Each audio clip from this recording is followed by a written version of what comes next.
From two impaired car accidents that killed two students in Wayland, Massachusetts, Rob and Ass has formed a group called Students Against Drunk Driving, now called Students Against Destructive Decisions. SAD has become the largest organization in alcohol and drug education and prevention. With thousands of chapters nationwide and a strong network of state coordinators and school-based advisors, SAD is uniquely positioned to help young people with the growing threats to their health, happiness, and safety. Currently, I am Freedom High School's SAD advisor. I believe SAD started at Freedom in the late 1980s, early 1990s. It came about nationally by a group of mothers who were concerned about the amount of teenagers who are engaging in the destructive decision of drinking and driving.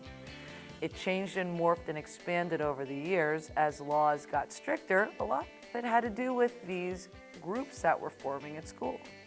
The idea of Students Against Destructive Decisions is a very broad spectrum of potential issues facing our kids. So what we've decided to do is focus on a couple key issues.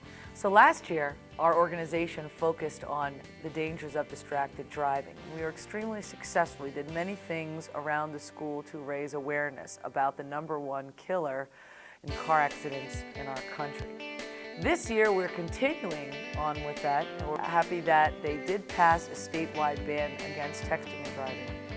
So now we're turning our focus to the dangers of drinking and driving with our Every 15-Minute program, which is a school-wide building initiative and program that will impact many of our juniors and seniors, as well as our underclassmen, but more of an indirect level. SAD National also distributes a newsletter and program information, hosts a website, and runs a national conference every year. SAD National has worked with many federal and state agencies and other nonprofit groups and foundations to capitalize on the energy and resources of the SAD chapters. Through these joint efforts, SAD has built strong leadership among adolescents. 5, 4, 3, 2, 1. Hi, my name is Navia Frazier, and I'm a senior, and I'm the president of the Freedom High School chapter of Students Against Destructive Decisions, otherwise known as SAD. This year for SAD, we're placing an emphasis on distracted driving, but we're also working on the goal of drunk driving and through our Every 15 Minutes campaign. Later in the spring, we're going to work on the Every 15 Minutes campaign, and we're going to bring awareness to drunk driving around the time of prom.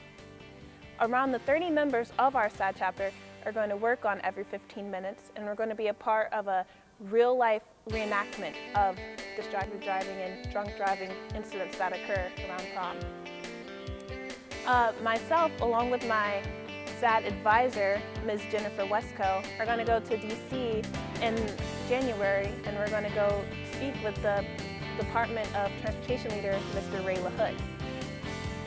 SAD's goal is to educate and prevent young people from underage drinking, substance abuse, impaired driving, violence, and suicide.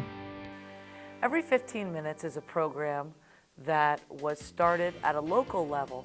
However, it caught on nationally. Every 15 Minutes is a program in which students are actively involved in a simulated car crash and a retreat in which they hear stories, first-hand account stories of people who've either gotten in car accidents themselves because they were just driving recklessly because of the effects of alcohol, or they lost someone in their family, to